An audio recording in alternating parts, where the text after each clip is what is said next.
আসসালামু আলাইকুম রহমতুল্লাহ। প্রিয় দর্শক, হাদিস অনুযায়ী ঈদের দিন আল্লাহ রাসূল সাল্লাল্লাহু আলাইহি সাল্লামের আমল সমূহ। 1. গোসল করা। ইমাম মালিক রহমতুল্লাহ আলাইহি বর্ণনা করেন, আব্দুল্লাহ ইবনে উমর রাদিয়াল্লাহু তাআলা আনহু ঈদের দিনে গোসল করতেন। রাসূল সাল্লাল্লাহু আলাইহি সাল্লাম থেকে এটি প্রচলিত আমল ছিল।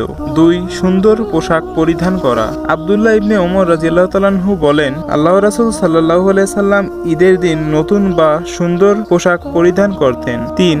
ঈদের সালাত আদায়ের আগে কিছু খাওয়া। আনাস ইবনে মালিক রাদিয়াল্লাহু তাআলা আনহু থেকে বর্ণিত, আল্লাহ রাসূল সাল্লাল্লাহু আলাইহি সাল্লাম ঈদুল ফিতরের দিনে কিছু খেজুর খেয়ে সালাতে যেতেন এবং তা বিজোড় সংখ্যায় হতো। তবে ঈদুল আজহার দিনে সালাতের আগে কিছু খেতেন না, কুরবানি করার পর খেতেন। 4.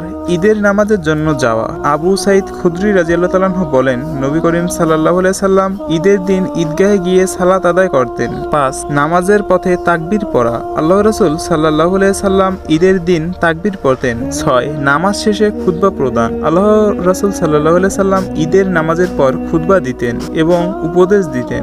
7. অন্য পথ দিয়ে বাড়ি ফেরা।